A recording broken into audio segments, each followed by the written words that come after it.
हर हर महादेव।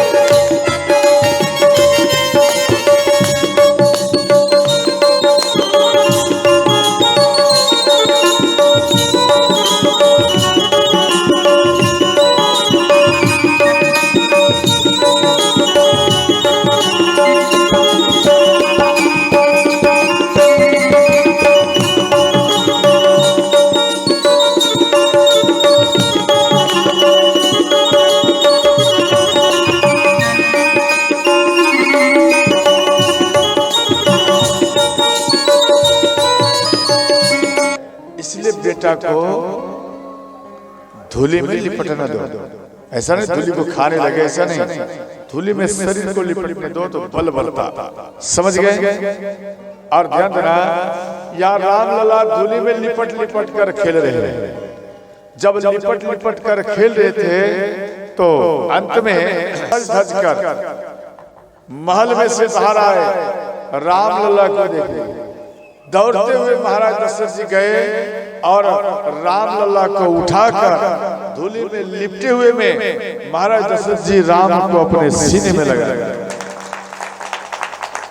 अच्छा एक बात बता मेरे भैया, आपका बेटा या बेटी मिट्टी में पूरा लिपटा हुआ, ध्यान देकर समझना, आपका बेटा या बेटी मानो धूली में पूरा लिपटा हुआ है और कृचदार कुर्ता पहन लिया, आप बढ़िया साड़ी पहन लिए बाजार जाने या कहीं जाने, क्या उस टाइम में आप उन धूली में लिपटे हुए बेटा या बेटी को आप गोदी लेंगे?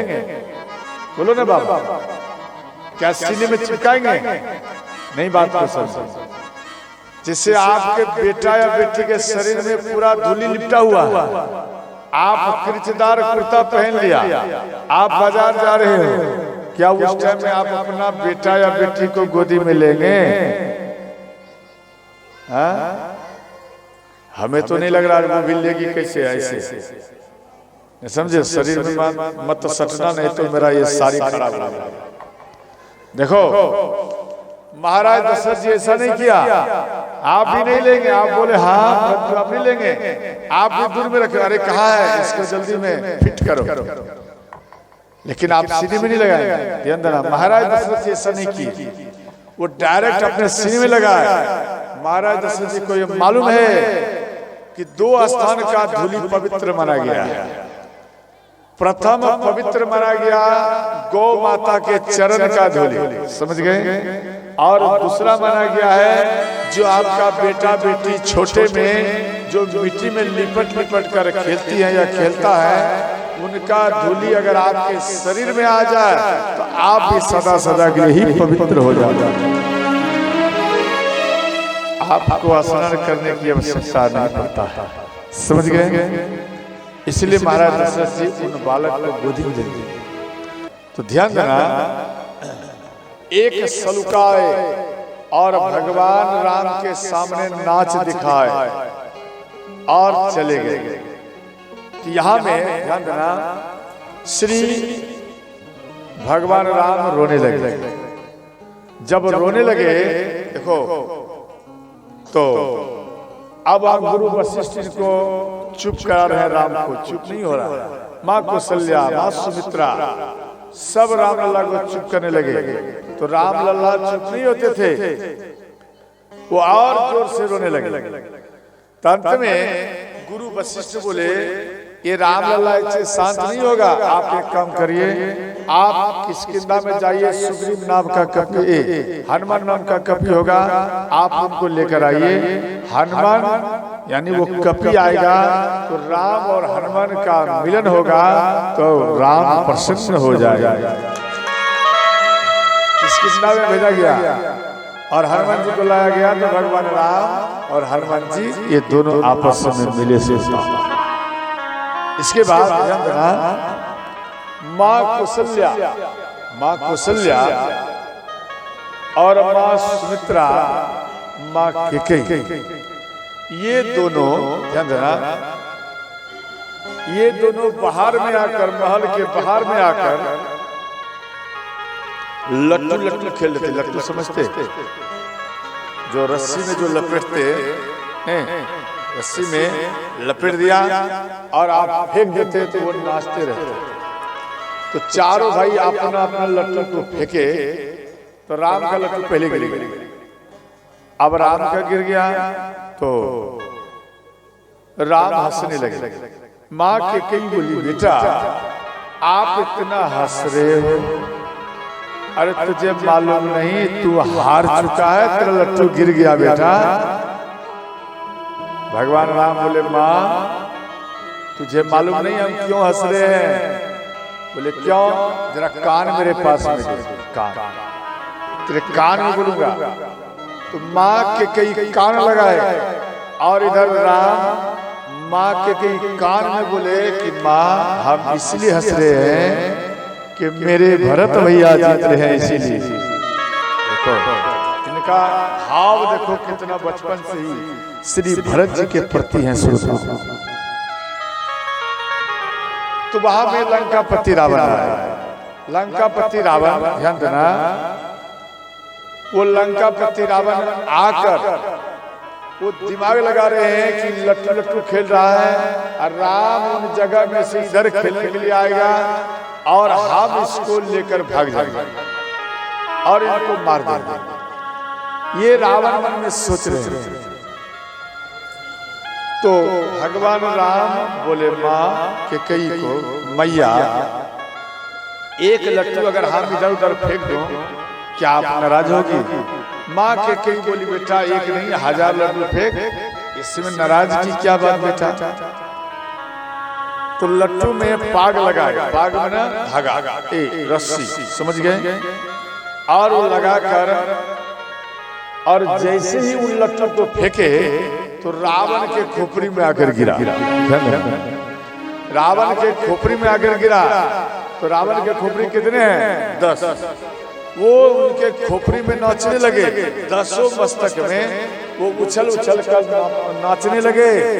और उसमें लोहे का किल होता ना, वो लोहे का किल के द्वारा उनके मस्तक में बोरिंग हो गया, बोरिंग, और रक्त बहने लगा। रावण का पूरा शरीर लाल हो गया और वो लट्टू 10 सिर के केस को नोच दिए। रावण भयभीत होकर के सुनता हूं भाग।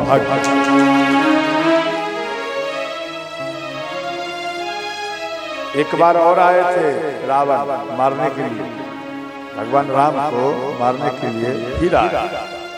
उस टाइम में भगवान राम माँ के कई के द्वारा बाण अभ्यास कर रहे थे। माँ के कई प्रथम गुरु हैं राम का और उनको बाण अभ्यास करा रहे थे। और भगवान राम और माँ के कई मिल गए। माँ के कई को राम बोले, माँ अगर बाण एक इधर उधर फेंक दो तो नाराज नहीं होगी? बोले बेटा जल्दी में फरियाल। माँ के कई समझ गई। तो भगवान राम वो बाण, ध्यान देना, श्री रावण के शरीर में मार दिया।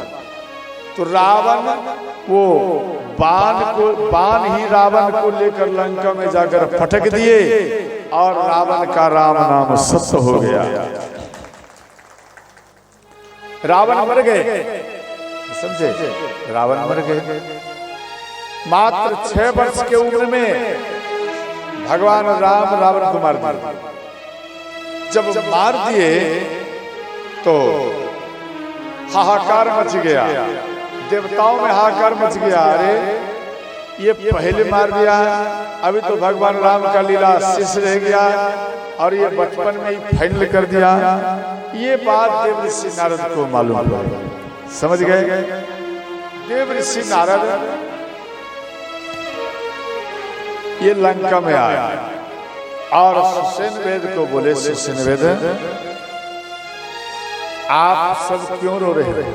बोले यहाँ के राजा का मृत्यु हो गया, राम इसको मार दिया। बोले नहीं, ये रावण अभी भी जीवित हो जाएगा। बोले कैसे? बोले इसके नाभि में आप अमृत कुंड का वास करिए। जब आप अमृत कुंड का वास करेंगे तो ये रावण सोते ही फिर पुनः जीवित हो जाएगा। देव ऋषि नारद के कहे हुए अनुसार से नाभि में अमृत कुंड का वास किया,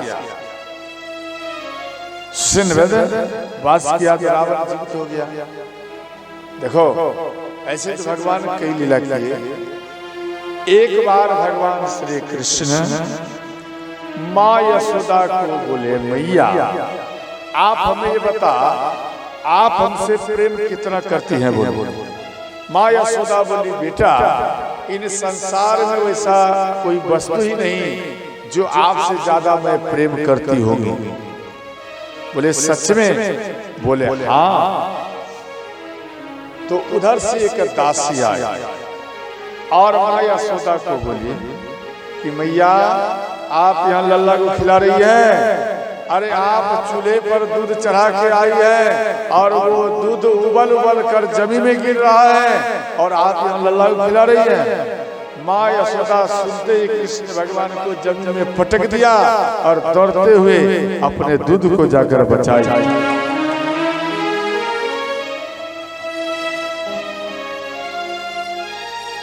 अब देखो दूध को बचाई तो कृष्ण भगवान माँ यशोदा के पास में आया, मैया आप अभी अभी तुरंत बोले कि कोई वस्तु ऐसा नहीं जो आपसे ज्यादा हम प्रेम करते हैं। एक दूध के लिए मैया आप हमको जमीन में पटक कर चली आई। माँ यशोदा बोली, बेटा ये आपको मालूम नहीं, जो माता दूध को चूल्हे पे चढ़ाई और वो दूध उबल कर अगर जमीन में गिर जाते, सावधान ध्यान से समझना, ये प्रत्येक घर की कथा है। जो माता दूध को चूल्हे पे चढ़ाई, समझ गया, अब वो माता इधर उधर समय को बिताई, वो दूध अगर जमीन में उबल कर गिर गया तो माँ यशोदा बोली, बेटा उन माता का जो बेटा है उन बेटा का आयु कम हो जाता है। समझ गए? नहीं समझे? बेटा का आयु कम हो जाता, इसलिए बेटा तेरा आयु कम ना हो इसलिए तुझे पटक कर हम दौड़ते हुए गए और दूध को हम बचाए। आजकल की बच्चियां जो विवाह करके जाती हैं, ध्यान देना, विवाह करके गई और वहां रहना लगी, समझ गया, एक बालक हुआ, दो बालक हुआ, लेकिन अभी वो चला है फेसबुक नहीं, अब दूध इधर चढ़ा दिया, मानो वो आपकी बेटी, मान लो वो आपकी बेटी दूध को चढ़ा दी, अगर कहीं फेसबुक के चक्कर में पड़ गया, जब तक नेट ना समाप्त हो जाए तब तक फेसबुक चलता रहेगा। इधर दूध बन गया खुआ, खुआ से बन गया क्या बोलते माखन, क्या बोलते उसको घी, घी से बन गया पाउडर, पाउडर जब बन गया इधर नेट खत्म हो गया, तब याद आया अरे दूध तो हम चूल्हे पे चढ़ा के आए हैं। अब यहाँ आ गया घर में, रसोई घर में, समझे, पकवान घर में आकर यहाँ देखती है दूध तो पाउडर बन गया। अब क्या बताऊंगा, बोल दूंगी दूध तो फट गया, फेंक दिया, समझे, कुछ ना बहाना करते। इसलिए ऐसा करना नहीं चाहिए। आपका मानो आपने दूध चढ़ाई और चढ़ाने के बाद दूध उबल कर जमीन में गिर गया तो आपका बेटा का आयु घट जाएगा, इसलिए बेटा का आयु घटने से बचा लो माता। समझ गए? ध्यान देना। इसके बाद श्री भगवान राम पतंग उड़ाए। पतंग समझते, जिसको कहते हैं गुड्डी, तो पतंग जब उड़ाए तो वो पतंग इंद्रलोक चला गया और इंद्र के पुत्र बधो देवांगना, दो कल का यहाँ शब्द आया है, उनके पुत्रों का नाम देवांगना, वो पतंग को पकड़ ले। भगवान राम बोले हनुमान जी जरा देखो ये पतंग क्यों नहीं खुल रहा, ये कहाँ अटक गया, जरा देखो। हनुमान जी गए और वहां में देवांगना से भेंट किए कि आप पतंग छोड़ो। तो देवांगना बोली हम पतंग को नहीं छोड़ सकते। बोले क्यों? इसलिए इतना सुंदर ये पतंग है तो ये पतंग को उड़ाने वाला कितना सुंदर होगा, इसलिए हम उनका पहले दर्शन करेंगे। तो हनुमान जी भगवान राम के पास में आए, भगवान राम बताए और देवांगना के पास में हनुमान जी गए और कहने लगे देखो भगवान राम का आप दर्शन करना चाहते हैं, क्यों? वो दर्शन के लायक हो गई। बोले आप जब भगवान राम चित्रकूट जाएंगे तो आप चित्रकूट में आना और वहां में ही भगवान राम का दर्शन हो जाएगा। इसके बाद ध्यान देना, अंत में पतंग को छोड़ दिया। ऐसे तो कई लीला किए। इसके बाद भगवान राम का जनेऊ हुए और गुरुकुल में भेजा गया ज्ञान पाठ के लिए। तो कम उम्र में ही ज्ञान को ग्रहण किए, समझ गए? कम उम्र में ही ज्ञान को ग्रहण किए भगवान राम और अपने घर में आए। गुरु जब ज्ञान देते हैं तो माँ पिता किस प्रकार आप सेवा करेंगे वो भी बताते हैं। अब दिनचर्या में प्रवेश करेंगे, समझ गए? प्रातः काल उठी के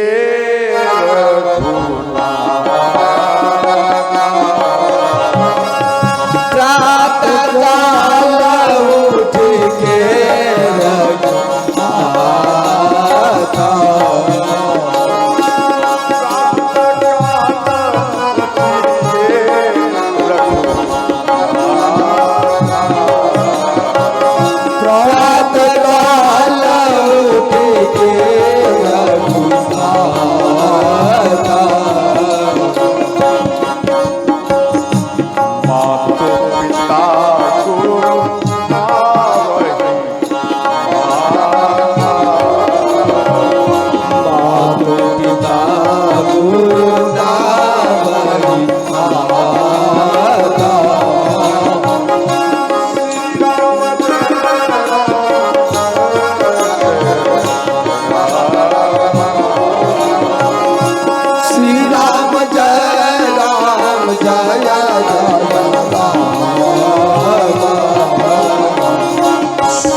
तो ध्यान देना, प्रातः काल उठ के रघुनाथा, अर्थात जैसे ही प्रातः काल में भगवान राम उठते हैं तुरंत अपने माता पिता के चरण में, गुरु के चरण में पहले भगवान राम श्रोताओं प्रणाम करते हैं। देखो प्रातः काल करते हैं, जैसे आप सुबह में उठते ना, तो सर्वप्रथम आप अपने बेड पर हैं तो राम राम करते हुए जगिए, और सोएंगे जब संध्या काल में जब आप सोते तो राम राम करते हुए सोइए, और जब जगिए तो राम राम करते हुए ही जगना करिए। और मानो कोई शिव का भक्त है तो शिव जी का याद करो, ऐसा नहीं राम का करो, ऐसा नहीं। कोई कबीर साहब का है उसी का याद करो, कोई मिही बाबा का है तो आप मिही बाबा का याद करो, या कोई निरंकारी का है तो आप निरंकारी का याद करिए। समझे? चाहे कोई रविदास का भक्त है तो आप रविदास का याद करो तो भी आपका श्रोताओं कल्याण ही कल्याण है।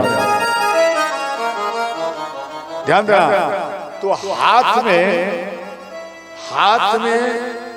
अपने रेखा का दर्शन करो। ये जो ऊपर में देख रहा है उंगलियां में, इनका दर्शन करने से लक्ष्मी में वृद्धि होता है, लक्ष्मी का जगह, समझ गया? और नीचे में श्री कृष्ण है और बीच के पॉइंट में स्वयं, ध्यान देना, मां सरस्वती वास करती है, समझ गए? और जब आप इनका दर्शन करेंगे, ऐसे तो मंत्र दिया गया, कराग्रे बसते लक्ष्मी कर मध्य सरस्वती। कर मध्य मैंने बीच सेंटर, समझ गया? मध्य कर मूले तू गोविंद प्रभात कर दर्शन। देखो, इनका आप इन मंत्र का पाठ करके आप दर्शन करिए।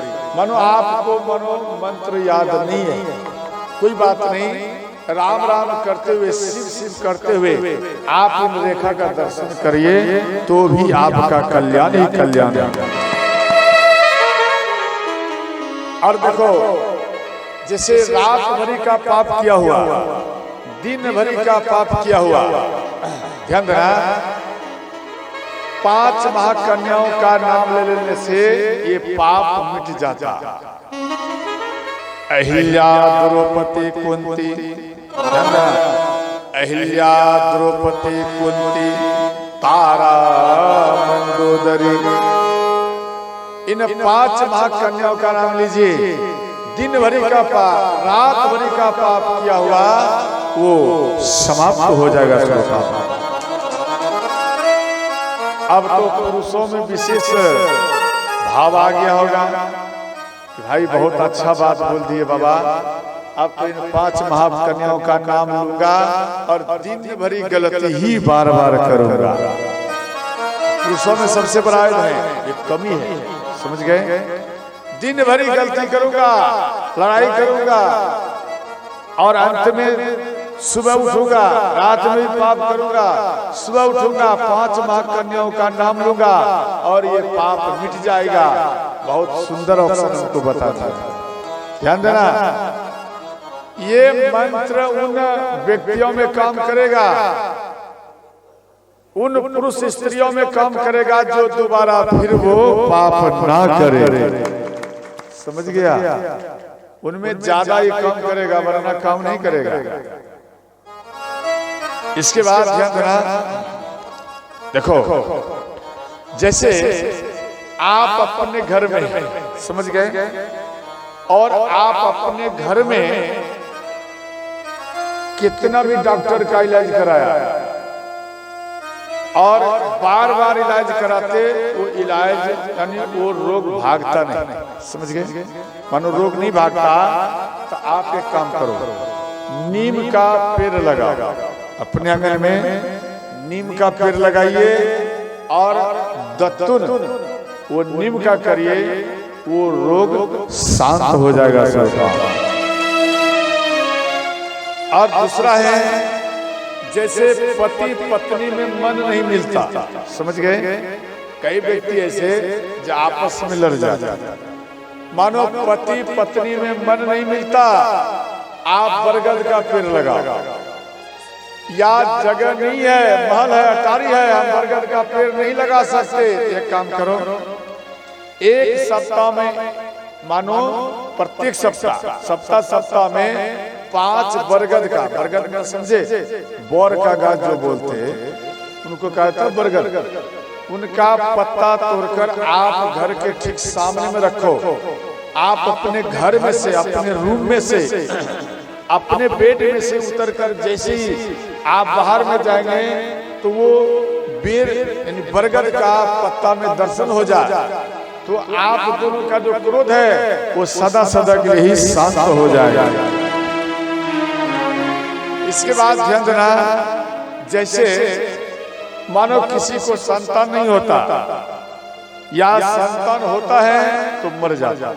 ध्यान देकर समझना, आप ध्यान देकर समझेंगे तो फिर आपको हमारे पास में पूछने की आवश्यकता नहीं पड़ेगा। समझ गए? जैसे मानो किसी को संतान होता है और मर जाता है, या संतान होता ही नहीं। समझ गए? तो आप एक काम करिए, आप घर के आगे में अनार लगाइए, अनार का पेड़। समझ गए? और दूसरा बात, कहीं भी राम कथा हो, शिव कथा हो, सत्यनारायण भगवान की कथा हो, बृहस्पति कथा हो, उन पूजन में जो कथा शब्द आ जाए, आप एक अनार ले आओ। समझ गए? अनार एक फल आप ले आइए और अपने आंचल में अनार को रखिए। उन कथा में पहले बैठो, बिफोर आप बैठ जाइए आंचल में लेकर, और बैठ करके शुरू से लेकर अंतिम तक में आप कथा को सुनिए। इसके बाद आप प्रसाद लेकर ग्रहण करिए और घर चले जाइए। घर में आप खाली पेट में सास ससुर का चरणामृत लीजिए और अपने पति का चरणामृत लीजिए। इन तीनों चरणामृत को मिला दीजिए, और जब आप इन तीनों को चरणामृत को मिला देंगे और इसके बाद अनार के दाना को निकालिए। उन दाना को उन चरणामृत में मिलाकर ओम पति परमेश्वराय नमः इस मंत्र का जाप करके आप जब अनार को पाएंगे तो ना चाहने पर भी आपको संतान की प्राप्ति होगी।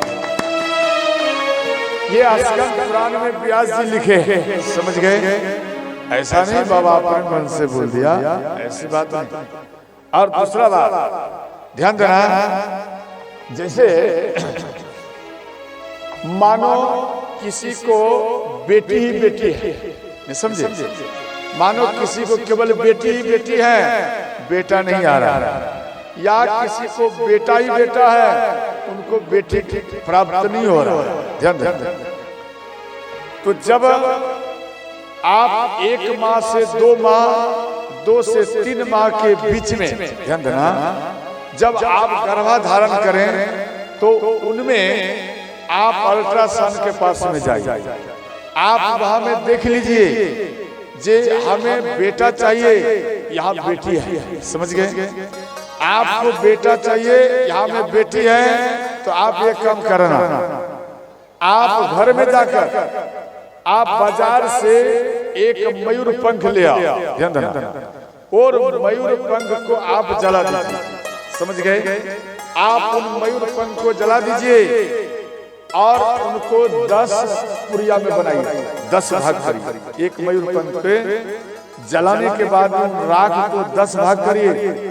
जब आप 10 भाग करेंगे तो 10 पुड़िया बनाएंगे, तो खाली पेट में गुड़ के साथ में माना शक्कर, समझ गया, इनके साथ में एक पुड़िया खाली पेट में ओम पति परमेश्वराय नमः इस मंत्र का जाप कर आप उन राख को उन शक्कर के साथ उसको पाइए, तो ना चाहने पर भी अगर वो बेटी है आपके घर में, उसमें परिवर्तन वो बेटा बनकर ही प्रकट होगा।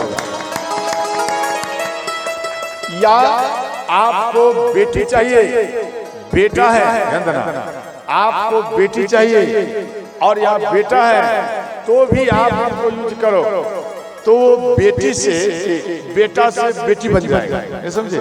वो परिवर्तन हो जाएगा, वो बेटी बनकर ही श्रोताओं को प्रकट होंगे। समझ गए? और ध्यान देना, इसके बाद जैसे माता पिता काले हैं, समझे, गोरे नहीं है, काले हैं, और उनका संतान भी काले होते हैं। देखो उन समय में आप संतरा लाओ, संतरा समझते, आप संतरा लाइए और संतरा को उन समय में आप पाइए। जब आप पाएंगे, चाहे आप जैसा भी कलर का है, आपके पति चाहे जैसा भी कलर का है, तो भी वो बालक गोरी या गोरा ही प्रकट होने से। इसके बाद ध्यान देना, देखो सुबह सुबह में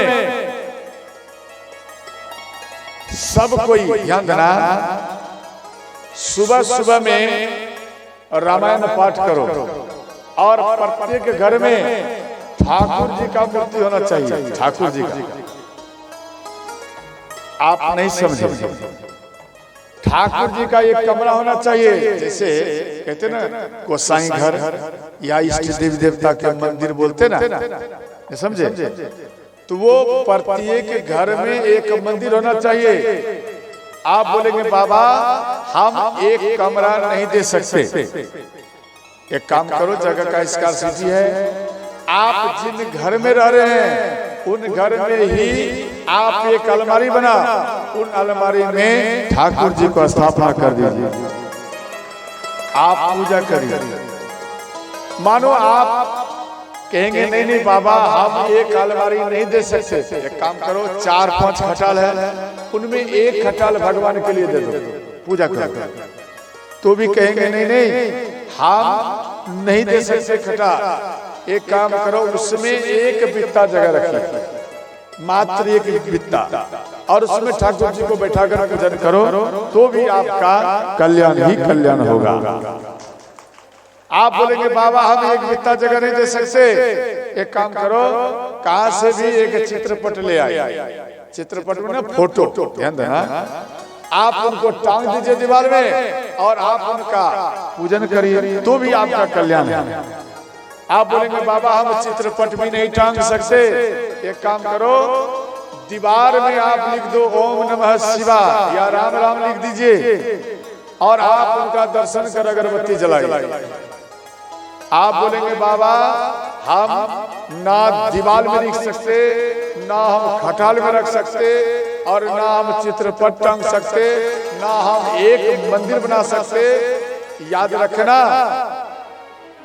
अंत में उस घर में रहना नहीं चाहिए,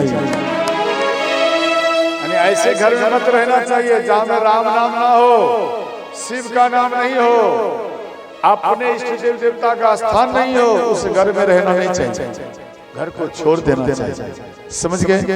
वो घर नरक के समान है, जहां में भगवान का नहीं हो स्थान, क्या वो नरक के समान है या नहीं है? वो नरक के समान है। इसलिए और इसके बाद ध्यान देना, तो सुबह सुबह में जब आप पूजा करें अपने मंदिर में, जब पूजा करें तो कई माताएं कई पुरुष, मानो कोई काम नहीं बन पाया, बिगड़ गया, वो आप क्या करते हैं, मंदिर में जाकर माथा टेकते, बाबा मेरा ये काम नहीं हुआ, वो काम नहीं हुआ, ये नहीं हुआ, वो नहीं हुआ, आपका काम नहीं हो पा रहा। कई व्यक्तियों के अंदर में ऐसा होता नहीं, बाबा मेरा ये काम नहीं होता, मेरा वो काम नहीं होता, माथा टेकते रहते, तो अंत में आप दिमाग लगाते नहीं नहीं चलो दोनों धाम, वहां का सुनवाई ज्यादा है, चलो बाबा धाम वहां का पावर ज्यादा है, जाने के बाद काम करेगा, अरे नहीं नहीं चलो वृंदावन वहां जाएंगे तो ज्यादा पावर करेगा काम, नहीं नहीं अयोध्या चल, ऐसा सोचते ना। परंतु घर में जो धाम है आप इनका कोई मायने नहीं रखते। देखो आप अपने घर में रहिए, आपको वृंदावन अयोध्या जाने की जरूरत नहीं है, आप घर में रहिए।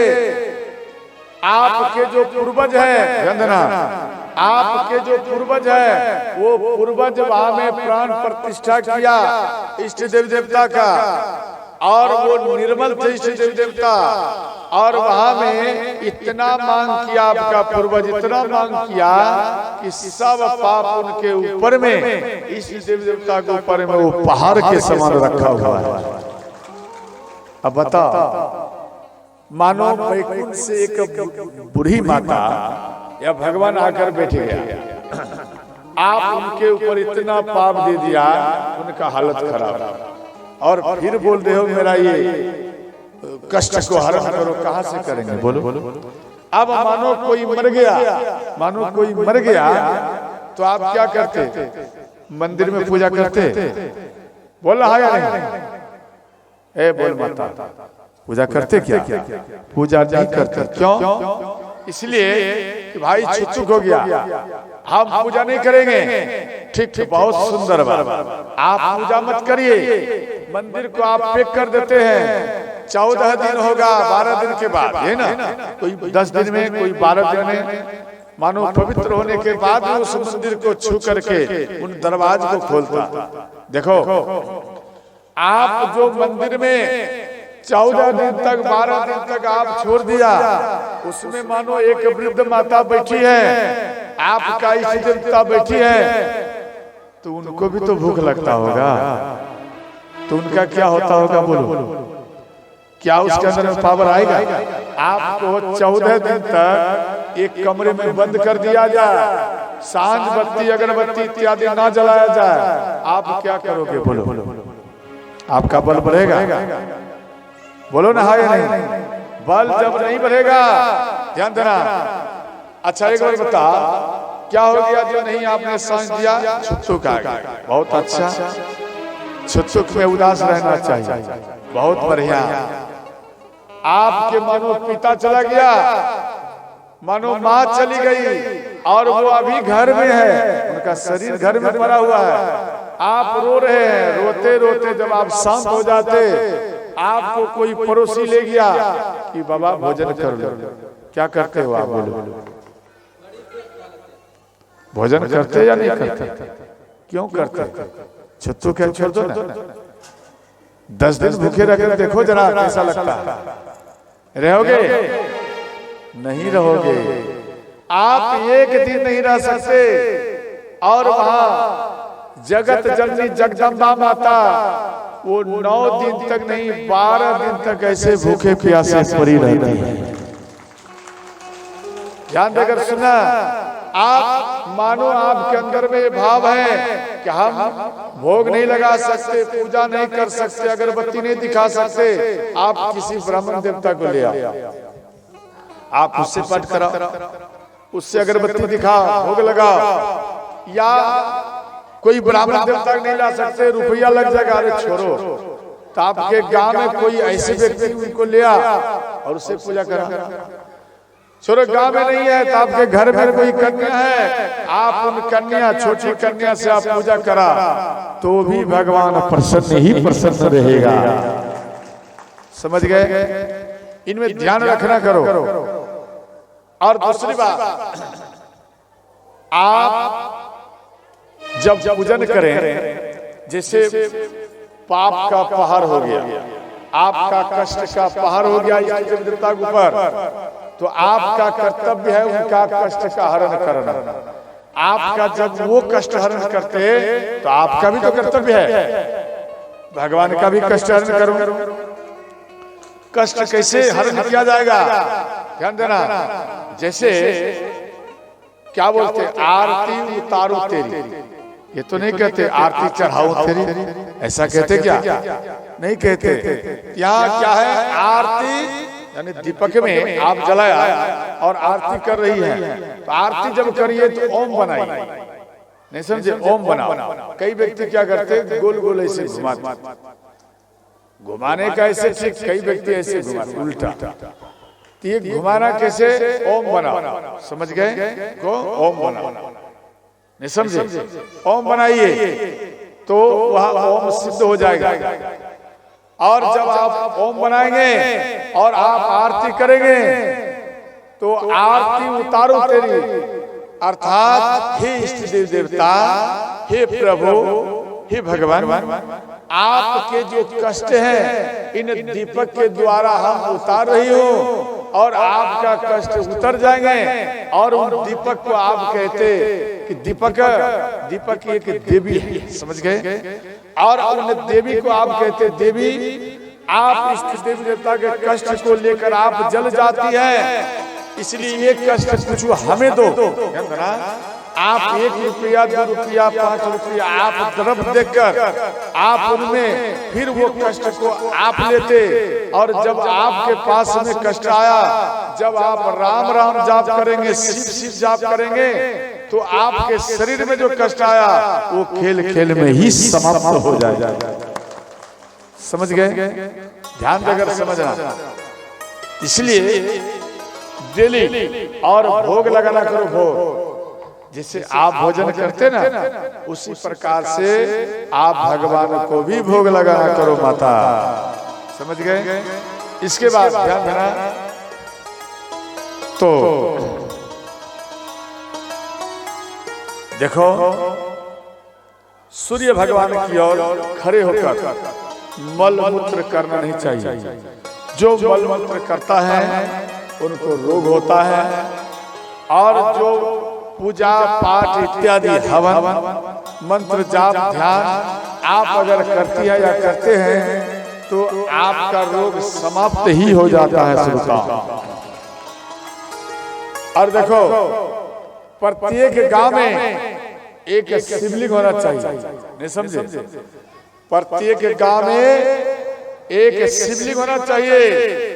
जिस गांव में शिवलिंग ना हो, जिस गांव में शिव जी का मंदिर ना हो, उस गांव में ना रहना चाहिए और ना उस गांव से कोई रिश्ता रखना चाहिए।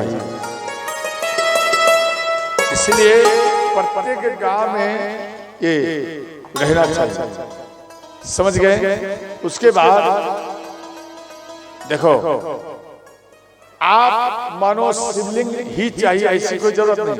कहा में से एक पत्थर ले आओ और रख दो, आप उनमें जल चढ़ाइए तो भी आपका कल्याण ही कल्याण होगा।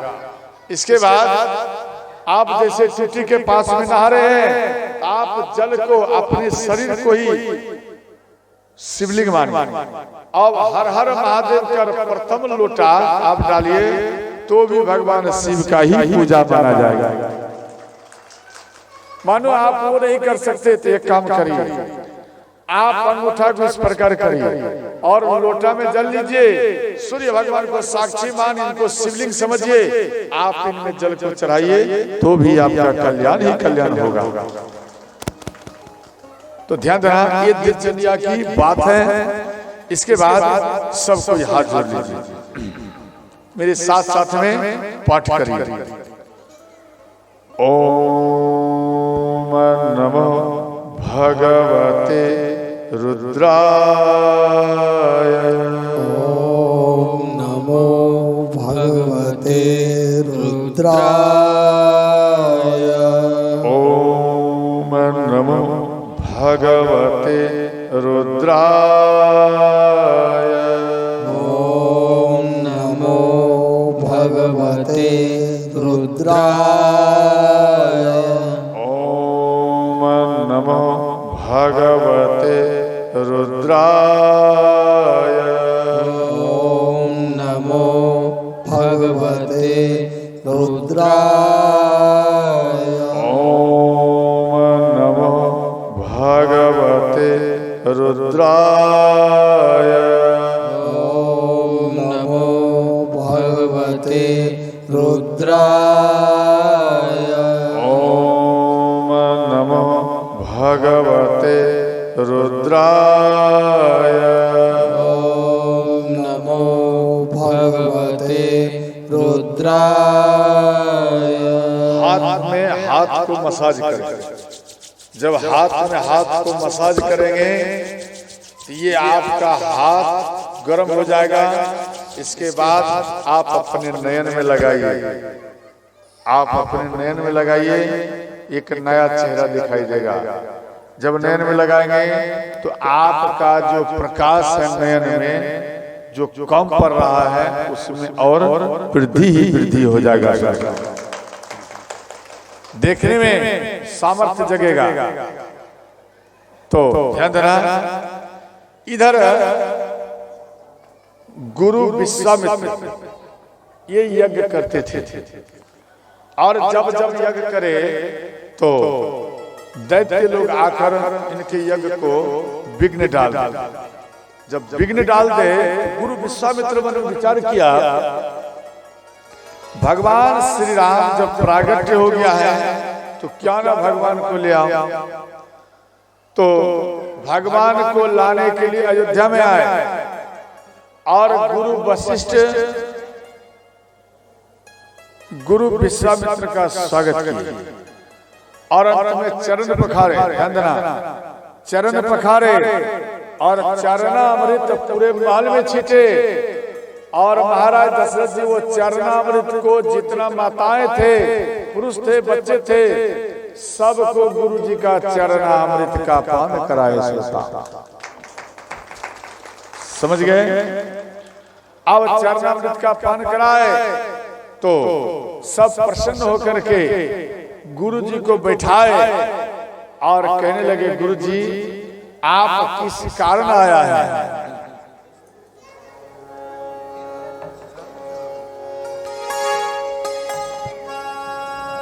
के ही कारण आगमन तुम्हारा,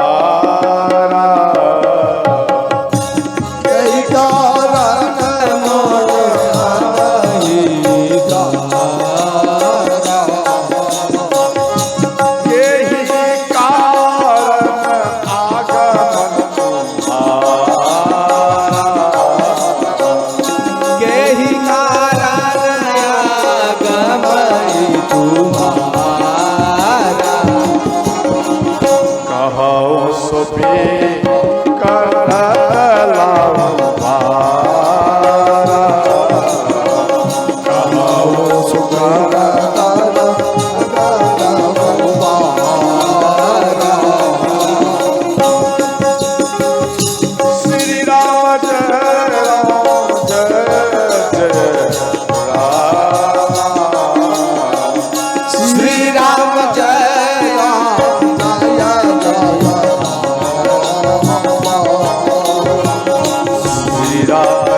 किस कारण से आप अयोध्या में आए गुरु जी, या आप हमें याद कर लेते? बोले देखो, हम जितना भी यज्ञ करते तो दैत्य लोग हमारे यज्ञ को नष्ट कर देते, इसलिए मेरा इच्छा है कि हम जो यज्ञ पूर्ण करना चाहते, हमें राम और लक्ष्मण चाहिए। ध्यान देना, अब ये बात महाराज दशरथ जी कह रहे हैं कि चौथा पन में हम इन बालकों को प्राप्त किया और आप मांग रहे हैं एक काम करिए, हम सैनिक को भेज देते। बोले देखो, सैनिक को मत भेजिए, जब स्वयं आप अपना नहीं शिक्षा कर पाए तो मेरे यज्ञ की क्या आप रक्षा करोगे? ये बात क्यों बोले? जब परशुराम भगवान महाराज दशरथ जी को मारने के लिए आते थे तो गुरु वशिष्ठ एक यानी जोरा में यानी विवाह करा दिया करते थे। एक कन्या को तुरंत तैयार कर इन दोनों को विवाह करा दे। विवाह के जोरे में देखकर परशुराम भगवान मारने के बदले और उनको आशीर्वाद देकर ही चले जाते थे।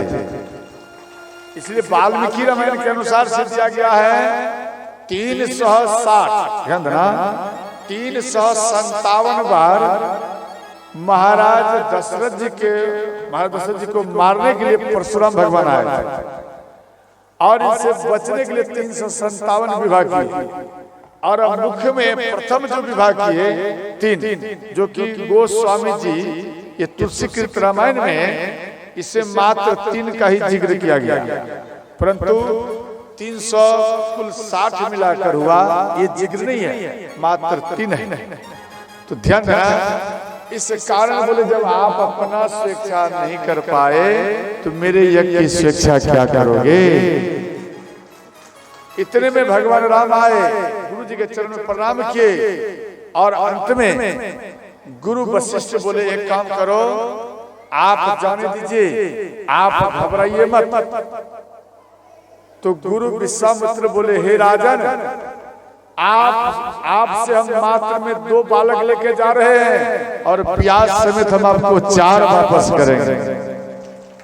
लेके 2 जा रहा हूं, लेकिन 4 और ऊपर से देंगे, इसलिए आप घबराओ मत।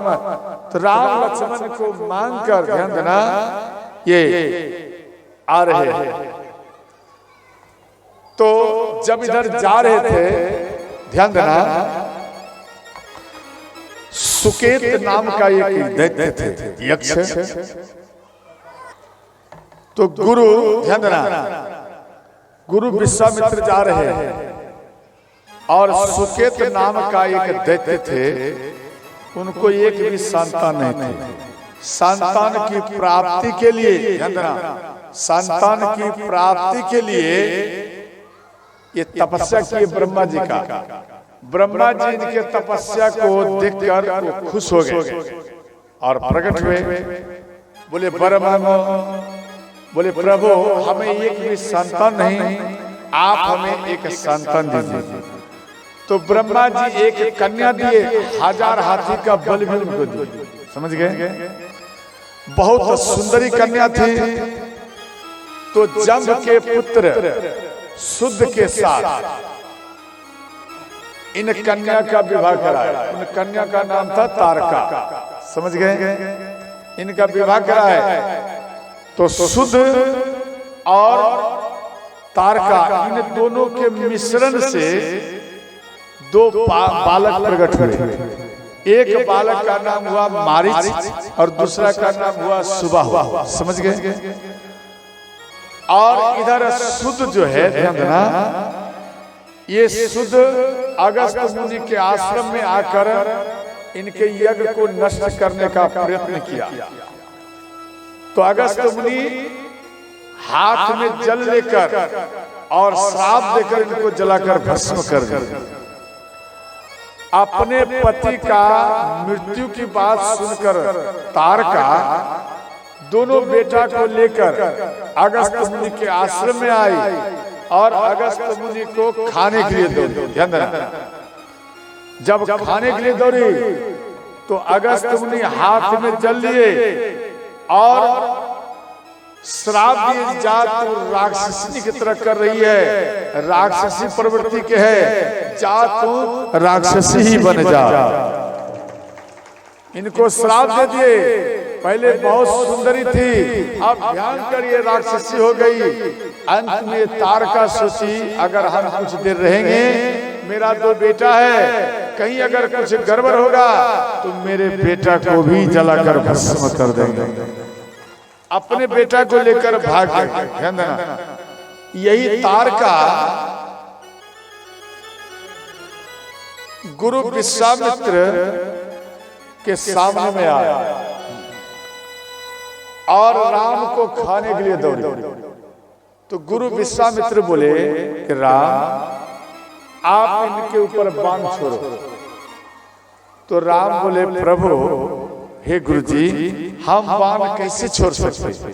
हम रघुवंशियों में स्त्रियों के ऊपर बाण नहीं छोड़ते, इसलिए हम बाण नहीं छोड़ेंगे। तो गुरु विश्वामित्र बोले राम, ये माता नहीं है। क्यों? राम बोले माता के ऊपर बाण नहीं छोड़ सकते। बोले ये माँ नहीं है। एक माँ वो होती जो अपने बच्चा का लालन पालन करती, वो माता होती, और जो पूरे नगर के बच्चों का ख्याल रखती, तो वो माता नहीं, वो जगत माता ही होती है। इन दोनों में एक कुछ नहीं है। बोले तो क्या है?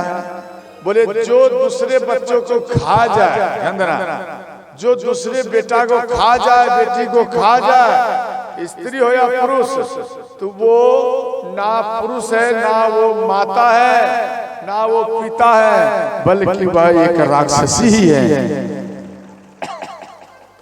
इसलिए हे राम, क्या देख रहे हो? बाण को छोड़ो। भगवान राम बाण प्रारंभ किए। ध्यान देना, हाथ को ऐसे मत रखो, हाथ को ठीक जोड़ कर रखिए, नहीं तो कथा भूल जाएंगे। समझ गए? आप आया है इतना मेहनत कर, घर द्वार छोड़कर आप कथा सुनने के लिए आया, और ये कथा आप लेकर घर नहीं जाएंगे, यहाँ पर ही छूट जाएगा, फिर आपको आने से यहाँ में क्या लाभ मिलेगा। समझ गया? इसलिए कथा सुना करो। तो यहाँ तारका के ऊपर बाण का प्रहार किया। अब तारका भी उत्तर दिए, दोनों में भयंकर युद्ध हुआ। तो तारका मन में सोची अब हमारा मृत्यु हो जाएगा, अब हम जीवित नहीं रहेंगे, इससे अच्छा है कि धूलि प्रकट करो। तो वहां में तारका धूलि प्रकट के, धूलि ने समझे ये धूलि मिट्टी का उड़ाए, इतना भयंकर धूलि हो गया कि रास्ते में कौन खड़ा है, सामने कौन खड़ा है, ये भी श्रोताओं दिखाई नहीं पड़े। तो भगवान राम क्या किए? धनुष पर बाण को चढ़ाए, धनुष पर बाण को चढ़ाए, और बाण चढ़ाकर ध्यान देना, वो कौन सा बाण? शब्द भेदी बाण। ये वाल्मीकि रामायण में दिया गया है, शब्द भेदी बाण चढ़ाए, दिखाई नहीं पड़ रहा है, ये भी बात दिया गया है, धूलि की बात वाल्मीकि रामायण में। आपके तुलसीकृत रामायण में ये बात नहीं दिया गया। अब धूलि उड़ाए, भगवान राम शब्द भेदी बाण छोड़े, और मां तारका के ही सीने में लगे, धाम से गिर गए। अब तारका गिर गई। हे राम दर्शन दो राम। ये तारका बोल रही है कि आप हमें दर्शन दो राम, आप हमें दर्शन दो। भगवान राम दौड़ते हुए आए, और भगवान राम को कह रहे हैं, प्रभु मुझे दास बना कर रख लेना, भगवान तुम अपने चरण। मुझे दास बना कर रख लेना, भगवान तुम अपने चरण। भगवान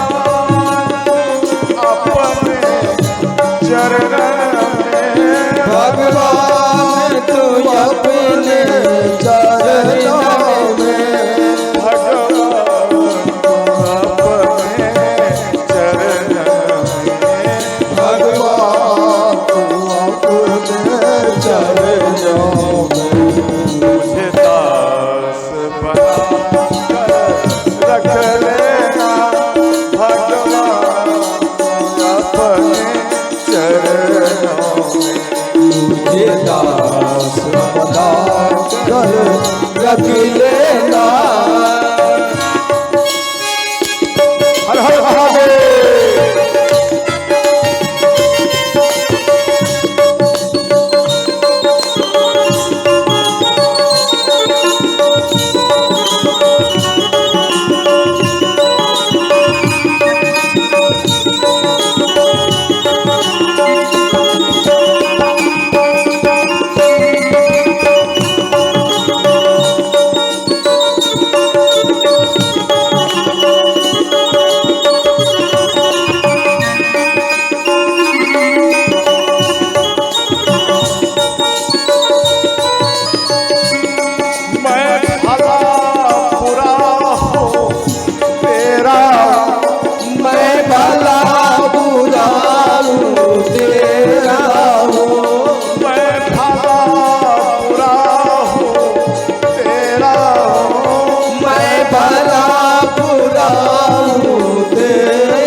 भगवान तू अपने चरणों मुझे दास बना कर रख लेना।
तारा है, जब अधम से अधम को तारा है, जब अधम से अधम को तारा है, जब अधम से अधम को तारा है, उसमें ही नाम हमारा, उसमें भी नाम हमारा। मुझे भार समझ कर रख लेना, मुझे पार समझ कर रख लेना, भगवान तुम अपने चरणों, मुझे पार समझ कर रख लेना, भगवान तू अपने चरणों, दास बना कर रख लेना।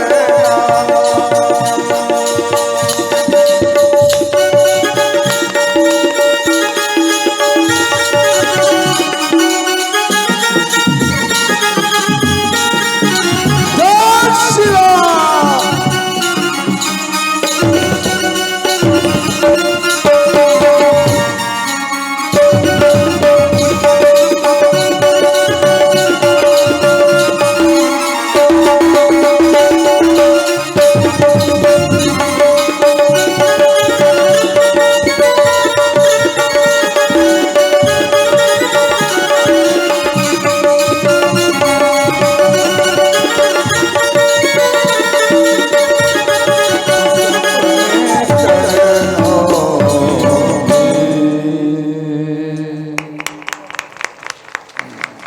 तो ध्यान देना, इधर माँ तारका के सीने में बाण लगे।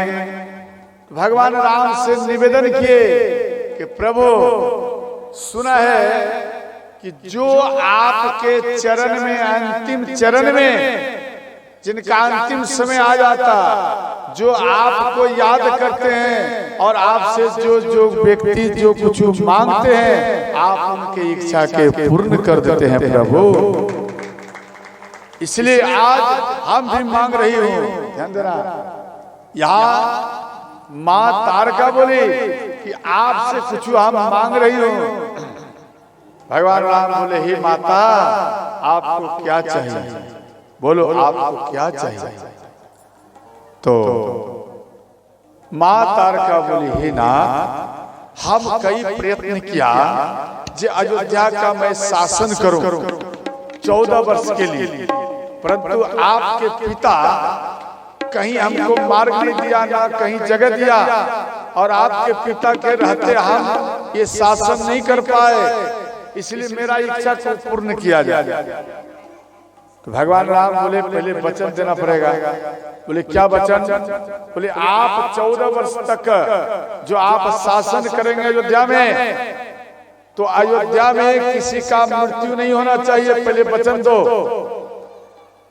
तो माँ तारका बोली, हे नाथ मेरे तरफ से एक वचन और ले लीजिए, ये तो मेरा वचन है किसी का मृत्यु नहीं होगा, लेकिन हम भी वचन देते हैं अगर किसी का मृत्यु नहीं होगा तो किसी का 14 वर्ष के अंदर में जन्म भी नहीं होगा। ये बात भगवान राम को बोले, समझ गए? और अंत में राम राम करते दिव्य तारका प्राण को छोड़ दिया, समझ गए? भगवान विराट स्वरूप विश्वकर्मा भगवान को श्री भगवान राम याद किए और विश्वकर्मा भगवान आए और भगवान राम बोले, प्रभु आप माता तारका के शरीर के हड्डी में से आप 2 चरण पादुका बनाइए, समझ गए? आप चरण पादुका बनाइए और जब हम चित्रकूट में जाएंगे ये चरण पादुका आप हमको देना। देखो ये प्रथम कल्प की कथा है श्रोता, समझ गए? तो प्रथम कल्प में जब भगवान राम चित्रकूट में आए तो विश्वकर्मा भगवान वो चरण पादुका तारका के शरीर के हड्डी से बने हुए वो चरण पादुका भगवान राम को अर्पण किए। श्रोता जब उनको समर्पण किए तो भगवान राम अपने पास में लिए और भरत जी आए, वो चरण पादुका मांगकर नंदीग्राम में गए, समझ गए।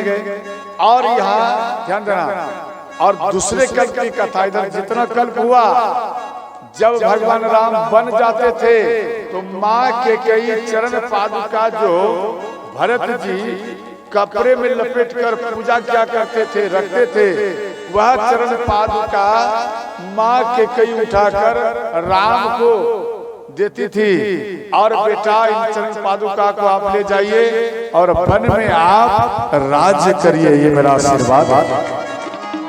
और फिर भरत जी वो चरण पादुका को ले आया। क्यों? कि चरण पादुका को लाऊंगा तभी भैया राम वन से आएंगे, वरना वन में ही पूरा जिंदगी व्यतीत कर देंगे। समझ गए? इसी कारण से अब इधर धूलि खत्म हुआ और अंत में भगवान राम श्री लक्ष्मण जी गुरु विश्वामित्र के आश्रम में आए और कहने लगे, गुरु जी आप यज्ञ प्रारंभ करिए, आप यज्ञ को प्रारंभ करिए और हम आपके यज्ञ की रक्षा करते हैं।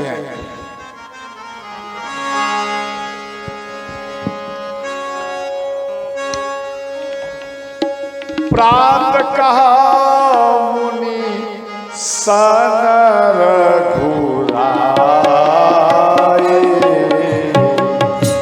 प्रात कहा मुनि सन रघुराए, प्रात कहा मुनि सन रघुराए, प्रात कहा मुनि सन रघुराए, निर्भय क्या करहु तुम चाहे, निर्भय जता रहु तुम जाए, होम करन लागे मुनि झारी, होवन लागे मुनि झारी, आप रहे मठ की रखवारी, आप रहे मठ की रखवारी, श्री राम जय राम जय जय राम, श्री राम जय राम जय जय श्री राम जय राम जय जय राम, श्री राम जय राम जय जय